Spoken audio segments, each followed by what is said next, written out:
It was a butt whooping, a shellacking, a waxing, a beat down of the highest order as the Oklahoma Sooners, I can't even say fall, but really stumble in the Cotton Bowl, 49-0 to the Texas Longhorns in the Red River Showdown. One of the worst performances we've ever seen. We'll talk about it on today's episode of Locked On Sooners. You are Locked On Sooners, your daily podcast on the Oklahoma Sooners, part of the Locked On Podcast Network, your team every day.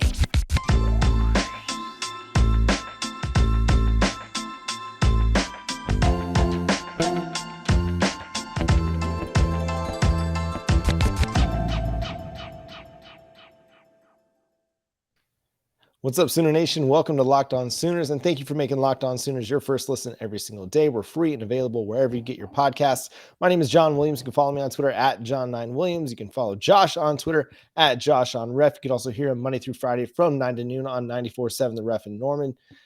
Josh, what the crap? Like, where do we even begin with this? It's hard to really put into words everything that I felt, and I'm sure that many people felt. Watching this game and even in the aftermath of this game on Saturday. It's so bad that, right now it's almost you're on one side of the fence or the other within the Sooner Nation. I think everybody wants the same thing, which is you want things to work out for Brent Venables and for the staff, and you want this re-energized look of Oklahoma football, and you want championship football at Oklahoma. I think everybody wants the same thing, and yet now, because it's been so bad, historically bad, at the Cotton Bowl versus Texas, worst ever loss to Texas in that game. First time Oklahoma has been shut out, period, since 1998 versus Texas A&M, and only the second time they've ever been shut out by Texas in that game at the Cotton Bowl. Because it was so pronounced in that regard, John, and because it comes on the heels of obviously what happened versus TCU, it's the first time ever. I mean, think about this. As bad as the 90s were, and it was a haunted house for Oklahoma fans throughout the 90s, right? At no point throughout the 90s did Oklahoma lose back-to-back games by 30-plus points in each. So this is historically an all-time low for Oklahoma, and that's kind of got, folks on different pieces of the equation, which is, Lincoln Riley left this program bare, and look at all these folks that jumped into the transfer portal, and it's year one for Brent Venables. And then the other faction that's like, yeah, but you've still got X amount of blue chippers, and it's Oklahoma, and you shouldn't be losing like that each of the last 2 weeks. And then, defensively, the performance the week before that versus Kansas State. So I guess I don't know where to start with this other than this is not Oklahoma football. And regardless of if it's year one or, if you want to assign blame to Lincoln Riley, John, to me, it's got to start getting fixed this week versus Kansas. And it's really kind of as simple as that. Wherever you do decide to ascribe blame, the biggest issue is that it's just not good enough. Nothing that they're doing right now is good enough. And that starts with the head coach and your coordinators down to your players. It was kind of embarrassing, Josh, watching this team down 35 points in the second half, still running the Wildcat, not being able to drop back in just a passing offense and try to throw the ball. It was embarrassing watching this team running on 3rd and 8 when you need to try and get yards. I mean, at that point, are you just waving the white flag and you're not even midway through the third quarter yet?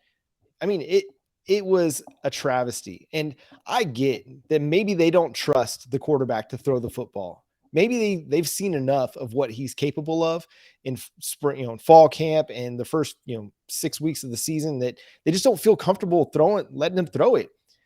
But he's a quarterback at the Division I level in FBS. Sure, he's a third string quarterback. But if you can't let him throw when you're down 35-0, what are you worried about? Like, what is it? What is the concern at that point? Are you worried that he's going to get picked off? Are you worried that he's going to get sacked? It was unfathomable for me to watch that game down 35 and watching them still try to run Wildcat. And at that point, Texas is sitting on it. They know you're not going to throw. And so you're not going to be able to do anything else on offense at all. And we can talk about where, Dylan Gabriel wasn't there and, the offensive coordinator had to come up with some other kind of game plan to make something work. But this just reeked of coaching scared, in my opinion, that they were so afraid of what Davis Bevel was not able to do that they were just going to take the ball out of his hands completely. And he wasn't great when he did throw the ball. He was just 6 of 12 for 38 yards, something like that. The one kind of biggest play that they had was, Braden Willis had to come back and catch the ball behind him to make a really nice play. But it was just wild to me that you're not even going to give him a chance to like sling it when you're down that much, because what's going to happen if Dylan Gabriel's not available against Kansas? You missed a golden opportunity to let Davis Bevel get some very valuable in-game experience to throw the ball 20, 30 times, or at least attempt to, and then see what happens. But instead, you didn't really get to throw the ball much in the second half, and you missed an opportunity. I get that the Wildcat was working the first half, but once they made adjustments, you didn't really have anything else. And it worked up until Jeff Lebby started getting a little bit cute. And whether it was the Eric Gray jump pass or, we're running straight downhill and we're picking up, big yardage, we're gaining momentum, getting first downs, and then trying to run outside or run a jet sweep to Drake Stoops, who, he's a good player, but is he the guy that you want running the football on a jet sweep? Probably not the first person I'd pick. Is he effective? Sure, he can be at times. But you've got so many other options on this team that could be explosive in the open field. Jalil Farouk, Marvin Mims, Gavin Sawchuk, Eric Gray. Like there's a host of guys that would be better options. Gavin Freeman. We saw Gavin Freeman make a huge play running a jet sweep. You'd rather not give him an option to do this? It reeked of safe, cautious football. And that's not what I expected out of a Brent Venables team. The going forward on fourth down, several times in a row on the same drive, that's what I expected out of this team. But it seemed like as that first half went along, they got more and more comfortable with this idea that, hey, we just don't want to mess up on offense. And that's the game where you just kind of need to throw all caution to the wind. Based on everything that's gone on the last couple of weeks, you needed to just go out there and step on the gas pedal and just say, whatever happens, happens. At least we're going to go down swinging. Because I watched this team and I felt like it laid down for Texas after about the first quarter. And I'm not going to say that the players didn't try their best, that they didn't give a good effort. I'm never going to, it's going to be really hard for me to come on here and say that they didn't give a good effort. But I felt like from the coaching staff down, I felt like after the first quarter, it just kind of laid down, at least, especially after the first half. It was just done. It was over.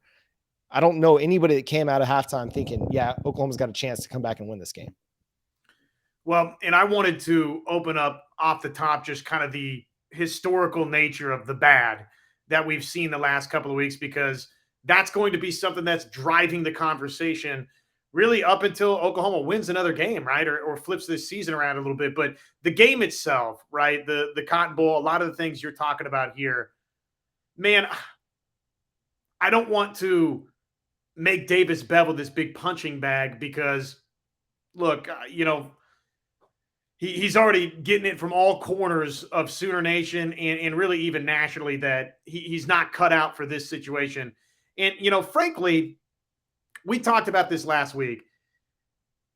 Coming on the heels and out of the TCU game, the signs were there. And this is, look, I don't want to be Mr. I told you so guy, but I'll be Mr. I told you so guy just a little bit here. We told Sooner Nation, if you go into this game in Davis Bevel, based on what we saw versus TCU, if that's what was going to carry over into this Cotton Bowl, Oklahoma was not winning over Texas in the Red River Showdown. So the idea that for the entirety of last week, John, and keep in mind, again, the historic nature of how things have gone here at Oklahoma these last several weeks, for you to be 0-2 going into that game, it's year one, you're Brent Venables, you're trying to establish momentum in this program, and you're trying to sell everybody that, hey, we're tugging on the same rope and things are about to be better. And you go into that game, you and Jeff Lebby with Davis Bevel, lined up, set to be your primary quarterback. And then when things clearly are going the same direction as it went at TCU, and there's no signs that this thing is going to get better, and immediately you've jumped into that gimmicky Wildcat formation, and that's your best hope, best chance for offense. It was a team, John, to me that, look, I think showed up and waved the white flag at the Cotton Bowl. And I just don't know how I'm supposed to wrap my brain around the idea that Oklahoma did that in this game. Again, coming in 0-2 with all of the problems that OU had, I would think that there's probably a player or two, and they won't say it publicly because you don't say that publicly about your teammates. John, when they showed up for the Red River game, OU thought they were beat because of who they were going to run out there with at quarterback. And I can't wrap my head around that. Yeah, I want to touch on that a little bit more after the break, because I feel like there's still more to dig into just on the coaching aspect of that and how I don't feel like they set their quarterback up well for this game. And I'll do that after I talk to y'all about SimpliSafe. Hey, the numbers don't lie. In the last decade, over 4 million people have chosen SimpliSafe home security to protect their home. You don't earn the trust of that many people without doing something right. At SimpliSafe, your safety is the only thing that matters. And we know because we use SimpliSafe in our home. Protect yourself with cutting-edge security technology powered by 24/7 professional monitoring agents who always have your back. With 24/7 professional monitoring, SimpliSafe's agents call you the moment a threat is detected and dispatch of police or first responders in an emergency. Even if you're not home or can't be reached, SimpliSafe blankets your home in protection with advanced sensors for every room, window, and door, HD security cameras for inside and outside your home, smarter ways to detect motion that only alert you when a threat is real, and even hazard sensors that instantly detect fires, floods, and other threats to your home. So customize the perfect system for your home in just a few minutes at simplisafe.com/lockedoncollege. Save 20% on your SimpliSafe security system when you sign up for an interactive monitoring plan and get your first month free. That's right, first month free and save 20%. Go to simplisafe.com/lockedoncollege to learn more. There's no safe like SimpliSafe. Continuing just to touch on the Davis Bevel aspect of this. I talked about how they didn't really give him the opportunity to throw the football. That was a bit of a failure from last week as well, because against TCU, when you're down so big, they were still running the football a lot, just trying to generate offense. If you want to give your quarterback, who you probably think is going to have to start the next week, even if you don't think he has to start the next week, that's very valuable opportunity to get him some experience. Get him a lot of live game reps throwing the football. Who cares at that point what the score ends up being? Who cares what the numbers look like? Who cares if he gets intercepted? Just give him the drop backs. Let him get comfortable, facing pressure, because that's the biggest issue, right? Is that he just never looks comfortable in the pocket. You give him more live action, maybe he gets more comfortable. Maybe just the experience allows him to understand, like, hey, I'm going to be okay. I just got to drop back, make my reads, throw the football. On the other hand, Jeff Lebby, sometimes you got to get the ball out of his hand quickly. And I know a lot of it, they wanted to run a lot of those wide receiver screens behind the line of scrimmage, throw the football like that. But he showed, like, on the RPO situation, the one throw to Braden Willis, even though it was behind him, like, he was able to, get that ball, make the read, throw it. So where was that? Like, why not run more and more of that? But even beyond that, beyond the offensive difficulties, we got the defense that we have to talk about, because they come out, they get the 3 and out right out of the gate. And you're like, okay, maybe this team has kind of turned some things around. And yet the Texas Longhorns then decided to go after the first punt, they go touchdown. The first touchdown, 12 plays, 90 yards, covering 4 minutes and 31 seconds. The next one, touchdown, 8 plays, 92 yards, 3:03. And then the next drive, touchdown, 9 plays, 80 yards, 3:10 off the clock. This defense looked ill-prepared for the Texas Longhorns offense. They'd get them into third down situations at times, but it seemed like Texas could do what they wanted to do on third down. They seemed ill-prepared for the tempo that Texas was going to run with, which is surprising to me, considering they should be seeing this tempo every single week, right? like every day in practice that they're practicing against tempo all fall, all spring. They're practicing tempo. But there were several occasions where they weren't ready when Texas snapped the ball because they were still getting the calls in. And that's a coaching thing. That's a bit of a player thing. But again, just top down, it just was not good. And there's so many more words you could say about this thing. But I mean, the defensive side of the football, like they weren't giving up big plays for touchdowns, but they were giving up third down conversions, fourth down conversions, giving up gashes in the run game. It was a lot of favorable down and distances that Texas faced. And even when Oklahoma did get them into third and long situations, there was zero pass rush, and Quinn Ewers could just do whatever he wanted. Yeah, that's actually the number I was just looking for on the sheet here was, did Quinn Ewers get sacked? And the answer to that question is no. Quinn Ewers did not get sacked in this football game. Throws for nearly 300 yards, 4 touchdowns. Texas, after the beginning of the game, kind of did more or less what it wanted to do offensively. And, honestly, I would have thought that Oklahoma in this game, just given the way the last several weeks had played out, and kind of buoyed by the idea that, okay, we got to help Davis Bevel out or help whoever out offensively. I would have thought they would, be able to kind of pull things together, piecemeal it a little bit. And if not ultimately put together a great defensive showing, then for bits and pieces early, trend in the direction that they were going to get some stops here and there. But obviously that wasn't the case. Quinn Ewers, because of, in part, some of obviously the way that Steve Sarkisian and, their weapons, the way they scheme things up, give credit to the Longhorns for sure.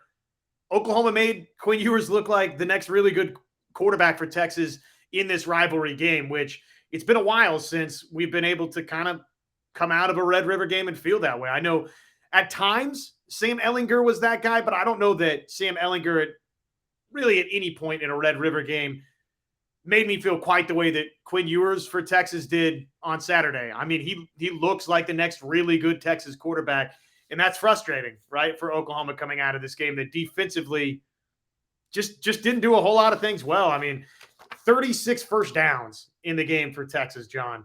296 rushing yards, 289 passing yards. Add it all up, it's basically 600 again defensively, total offensive yards that Oklahoma surrendered. And I know that the failures of Oklahoma offensively were a factor there, John. They were, right? Because you're quickly giving the football right back to Texas. But there's just not a lot of resistance from this Oklahoma defense right now. I don't know what happened up in Lincoln, Nebraska that went so well versus what has, totally fallen apart, ruptured at the seams for Oklahoma these last 3 weeks. But it's not a good defense, John. It's a historically bad Oklahoma defense right now. And, outside of just the basic things, winning up front, getting pressure on a quarterback, getting back to getting TFLs and sacks, all those sorts of things, covering better. I mean, just basic things. I don't know how you fix the defense outside of just playing better. And that's really the charge for Brent Venables. I mean, they've allowed an average of 45 points per game over the last 3 games, nearly 1,800 total yards. And these teams are just doing whatever they want to do to Oklahoma's defense. I looked at Pro Football Focus, and Oklahoma hit Quinn Ewers just one time in the entire game. Just one time. I mean, the guy dropped back to pass. I want to say it was more than 30 times, and they just hit him once. Let me see if I can find that stat real quick. I mean, he looked incredibly comfortable back there. Some of it, I mean, credit to, the Texas offensive line. They did a really good job. But this is the 3rd week in a row where the quarterback sat back to pass and didn't really face effective pressure. So he dropped back to the pass 34 times and was hit once. That is just a really frustrating number to look at, especially considering what we saw earlier in the season where they were getting pressure. I felt like other parts of the defense were actually a little bit improved in the first half. Again, we talked about I didn't remember any really busted coverages. I mean, there were some issues in zone where guys might not have been getting as deep as they should have gotten in their zone drop, but it wasn't like guys were just running free wide open because, somebody made the wrong choice in the coverage assignment. I don't feel like the tackling was really terrible. I mean, Bijan Robinson's a difficult guy to bring down, but I didn't feel like it was one of those like games where, oh, guys were just missing tackles left and right. And so it seemed like, I mean, although Bijan had 11 missed tackles forced himself, and on the game, Texas created 21 missed tackles forced, but it seemed like that they were there. It's just, they couldn't connect the dots defensively from, front to back. And obviously missing Billy Bowman still hurts, but they tried to make adjustments by putting Woody Washington at safety and bringing DJ Graham off the bench to play corner. It's just not a good unit. And this is one of those years, and I hate to fall into this. It's a rebuilding year. I just hate that. I really do, because you're Oklahoma. You shouldn't be rebuilding. I know they lost guys in the transfer portal, the biggest one being your quarterback situation. But I mean, you should still be in pretty good shape. I mean, you lost Mario Williams and Jaden Hazel, but you got Marvin Mims, Jalil Farouk, who you feel really, really good about. You lost your 5 guys to the NFL draft on defense. To me, that's as big of an issue as anything. Losing Benito, Isaiah Thomas, Perrion Winfrey all at the same time. That's huge. But we felt like with Jalen Redmond, we felt like with Reggie Grimes and Ethan Downs that you'd be in okay shape. On the back end, you felt pretty good about Billy Bowman and Key Lawrence. It's just not like replacing DTY and Patrick Fields, but it hasn't really materialized. And so while there were a lot of losses, I think the biggest 3 being the guys up front on the defensive side, the rest of it should be okay as far as what you lost in the transfer portal. Caleb Williams was great last year at times, but was he like so much better than Dylan Gabriel during his tenure? I don't think so. I mean, he had some big moments, but I mean, you go back and you watch the Iowa State game, you watch the Baylor game, you watch the second half against Oklahoma State, and it wasn't great either. So we can look at what they lost in the transfer portal, and yes, there were some big losses, but it shouldn't have become this bad year to year. And so that's the part that is really odd. It is quite the oddity. Brent Venables talked about, maybe we're tired, and we can talk a little bit maybe about that after the break. But there's a whole lot of this that just doesn't make a whole lot of sense, especially given the first 3 weeks of the season and the way they played. It shouldn't have gotten this bad this fast. But we'll talk more about that here in a second. Yeah, let's roll that conversation over real quick. Let me just tell you, this is brought to us by BetOnline.net, your number one source for all of your pro and college football betting needs. Sports info this season. You can find all of the latest happenings, the NFL developments, game matchups, news podcasts, and more right over there at betonline.net. It's your continued source for all of your sports wagering information that includes live betting, esports, and scores. So head on over to the website today. Use your mobile device to learn more about the trends and the action. That's BetOnline, where the game starts. BetOnline.net. Yeah, that's really the fight, isn't it? That is going to wage, I think, the rest of the way here for Oklahoma, unless things improve dramatically, right? I mean, there's no signs that this will happen, but, like hypothetically, if Oklahoma wins every game the rest of the way, then okay, well, sunshine and rainbows, everything looks great for the Sooners now, moving forward, they get things turned around. Doesn't feel like that's going to be the case. It feels like there's plenty more losses on the docket for Oklahoma. And the question really, I guess, is why and how did it get so bad? John, as many issues as we had a season ago, as many things as we were frustrated about with Oklahoma being 9-0, to your point on what you mentioned about Caleb Williams, really, they were winning in spite of the quarterback play a lot of times early last season. So, and I know the Tulane game would argue with that, right? But they found ways to win kind of both ways. In Nebraska, that game comes to mind where defensively you went and won that game. West Virginia, similar, right? Came up with pivotal stops. Right now, we're just not seeing that with OU. And the idea that because guys went to the NFL draft, John, this is OU. Guys are supposed to go to the NFL draft.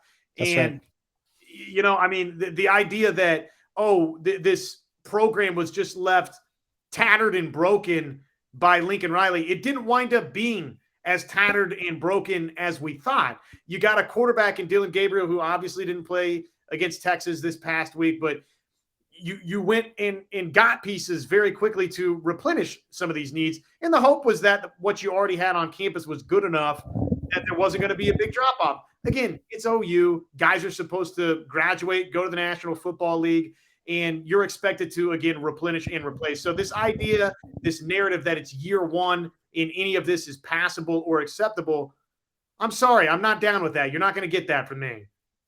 No, you might be able to convince me that the year one narrative works if they were losing these games close. But to get blown out by TCU, what was it, 31-point loss, to get shut out by Texas, it's more than just it's year one. It's more than just you lost players to the transfer portal, you lost players to the draft. It's beyond that. And I mean, we've started having the Ted Roof discussion. We started having it a little bit last week. That might be part of it. That might be a bigger piece of what's going on than anything. Brent Venables talked about how the team might be tired. And being a rookie head coach, maybe he's overworked them.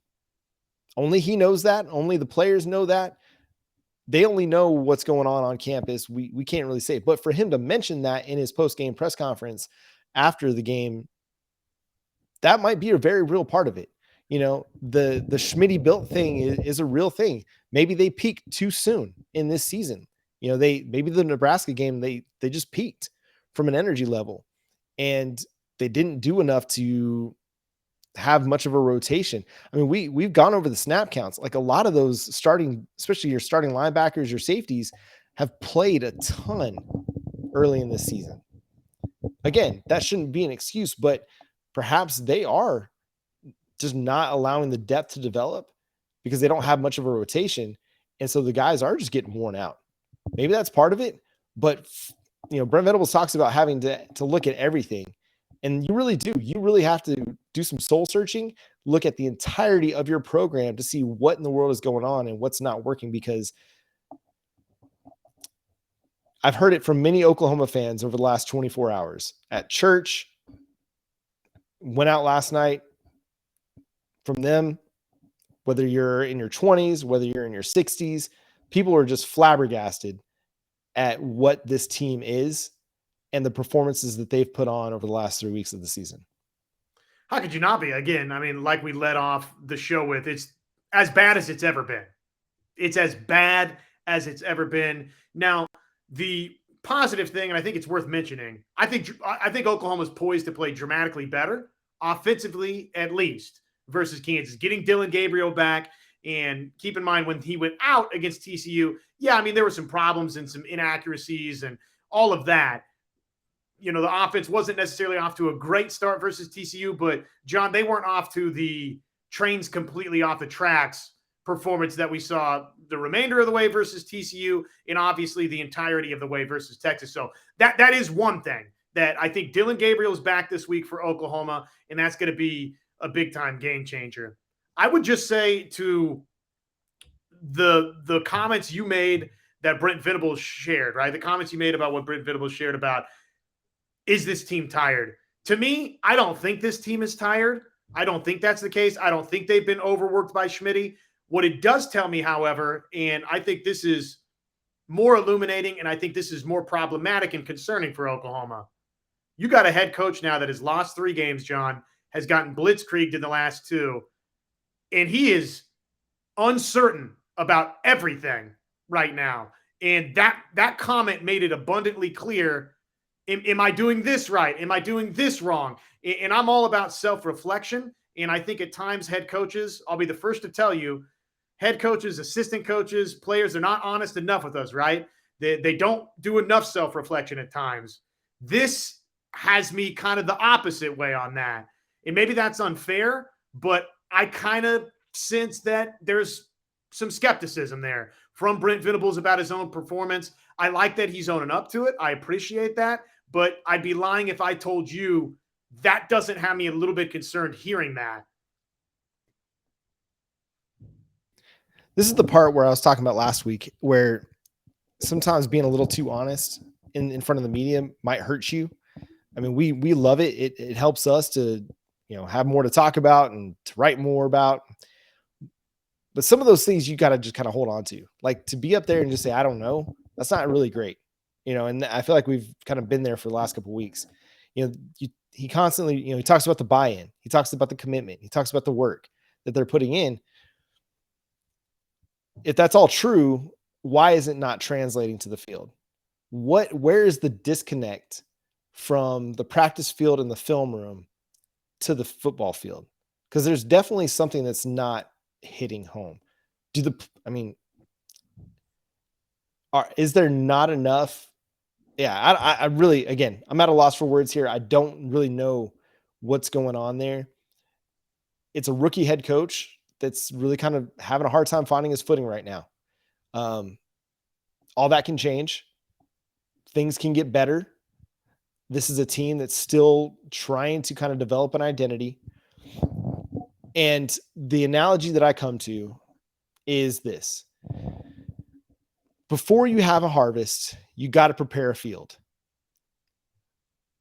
When you prepare, the first thing you do to prepare a field is you got to clear the rocks. The field doesn't get ready to be plowed unless you get all the big rocks, the big boulders, get everything out of the way so that the plow can move through the field and not get busted up by these big rocks. That's kind of where Oklahoma's at right now. They're not sowing seeds of excellence, sowing seeds for a harvest to come next year or maybe even the year after that. They're in this stage where they're just preparing a field, where they're just trying to remove the rocks, the boulders, whatever that is. And maybe these last few games are just signifying that this team has a long, long way to go before becoming what we hope a Brent Venables football program can become. It's not encouraging what we've seen the last few weeks. It's not. There's not really much to glean and hang your hat on and to hold on to and be like, yes, that is going to be a Brent Venables football team. And it leaves us, Sooner fans, lost. It leaves us lost. We don't know what the future holds for this team. I think most people still have faith in Brent Venables. They still believe in what he's going to be able to accomplish in Norman. But at some point in the 2022 season, there have to be some tangible results that they can carry over into 2023. Because if this is what the 2022 season looks like for the rest of this year, who's to say that 2023 is even better? Maybe it's the same. Maybe it gets worse. Who knows? But there's a lot of things that have to get better so that 2022 can be seen as like at least that rebuilding year where you can get some confidence and gain some confidence from it before you move forward into 2023.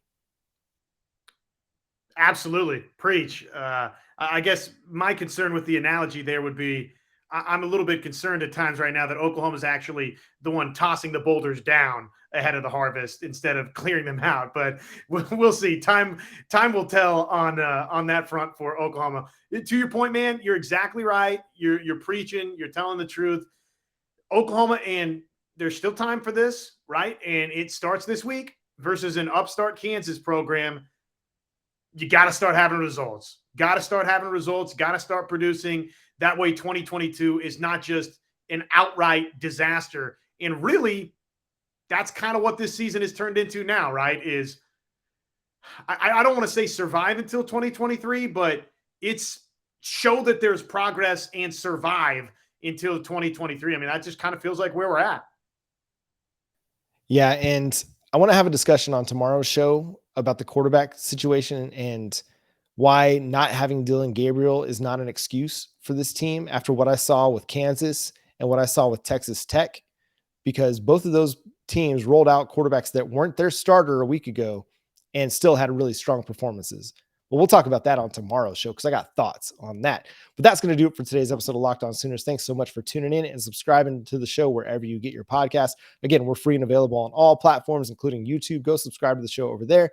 Hit the notification bell to let you know when new episodes drop. And hey, drop a comment in there. Let us know what you thought about Oklahoma's performance. What do you think the problems are? Because, I mean, there's a myriad of them. But where do you think it really starts? Because That's what you got to do, is you got to figure out where the problems start and then go from there. But until next time, he's Josh Helmer. I'm John Williams. We'll catch you then. Boomer Sooner.